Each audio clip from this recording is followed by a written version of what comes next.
अयोध्या राम मंदिर के बिल्कुल मुख्य द्वार पर और मैं आपको दिखाने की कोशिश करूं तो आज यानी 20 जनवरी 2024 के दिन अयोध्या में अब पूरा माहौल बदल चुका है। तैयारियां बहुत जोरों शोरों पर आ चुकी हैं और राम मंदिर के मुख्य परिसर का ये द्वार है। अब आप देख सकते हैं कि सुरक्षा के लिहाज से, तैयारियों के लिहाज से या फिर हर लिहाज से अयोध्या में अब किस तरह से बदलाव देखने को मिल रहा है। देश के कोने कोने से लोग अयोध्या में पहुंच रहे हैं।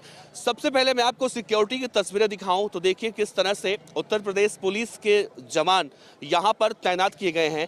और सिर्फ यहां ही नहीं बल्कि आप अयोध्या में अगर किसी भी दिशा से एंट्री करने की कोशिश करेंगे तो आपको ऐसे ही उत्तर प्रदेश पुलिस के जवान आपको हर जगह तैनात दिखाई मिलेंगे। और सीधे तौर पर जिस तरह से देखा गया है, 2 दिन पहले यूपी एटीएस ने 3 संदिग्धों को भी हिरासत में लिया था, उनसे भी पूछताछ की जा रही थी। और कहा यह गया कि कनाडा में जिस तरह से अब से कुछ दिन पहले एक कुख्यात गैंगस्टर सुखदुल सिंह उर्फ सुक्खा दुनकी की हत्या हुई थी, उस गैंग से उन तीनों संदिग्धों के तार जुड़ते हुए दिखाई दे रहे थे। और इस वजह से भी और भगवान रामलला की प्राण प्रतिष्ठा की वजह से अयोध्या में सुरक्षा की दृष्टि से अगर देखें तो कई लेयर में सुरक्षा व्यवस्था बढ़ाई गई है। लेकिन उससे अलग, सुरक्षा से अलग देखें, भक्तों की अपनी श्रद्धा है, अपनी भावना है और वो यहाँ पर देखने को मिल रही है।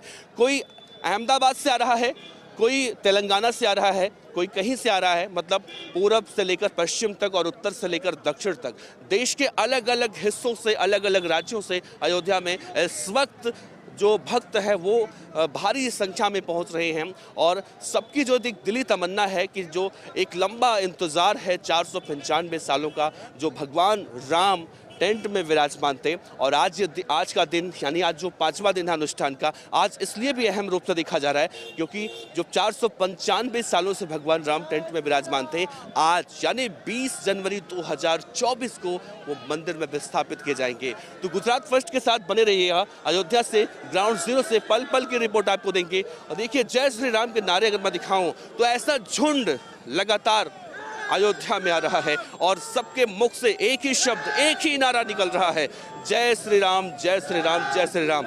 जय श्री राम के नारों के साथ अयोध्या इस वक्त पूरी तरह से राममय हो चुका है। और मैं दूसरी तस्वीर अगर दिखाऊं तो ये रास्ता अगर हम सीधे जाएं तो जो अयोध्या में एक और प्राचीन मंदिर हनुमानगढ़ी, जिन्हें अयोध्या में कहा जाता है कि सेनापति के रूप में कहा जाता है। और ये भी कहा जाता है कि अगर आप अयोध्या में दर्शन के लिए आते हैं तो सबसे पहले आपको हनुमान जी के दर्शन करने होंगे, हनुमानगढ़ी में जाकर दर्शन करने होंगे। कल आपने देखा उत्तर प्रदेश के मुख्यमंत्री योगी आदित्यनाथ जब पहुंचे थे तो सबसे पहले वो भी अयोध्या में हनुमानगढ़ी भगवान हनुमान के भी दर्शन करने के लिए पहुंचे थे। उसके बाद योगी आदित्यनाथ उत्तर प्रदेश के मुख्यमंत्री अलग अलग जगहों पर जाकर अपना जो उनका कार्यक्रम था वहां पर पहुंचे थे। लेकिन जो कहा जाता है कि अयोध्या में भगवान राम के दर्शन करने से पहले हनुमान जी के दर्शन करने चाहिए, वो जगह यहाँ से थोड़ी ही दूर पर है। उसके बाद भगवान राम का ये मंदिर। तो कुछ इस तरह की तैयारियां हम आपको अयोध्या में लगातार दिखा रहे हैं। ग्राउंड जीरो से रिपोर्ट दिखा रहे हैं आपको पल पल। और भक्तों का जो तांता है ना, वो लगातार आता जा रहा है, खत्म नहीं हो रहा है।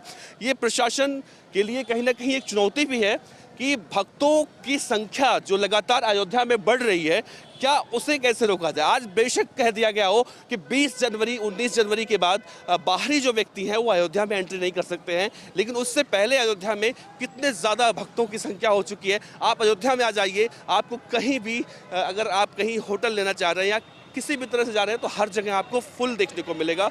यानी अगर आप अयोध्या में आ रहे हैं और प्राण प्रतिष्ठा कार्यक्रम में शामिल होना चाह रहे हैं तो आपके लिए भी बहुत बड़ी उपलब्धि के से कम नहीं होगा।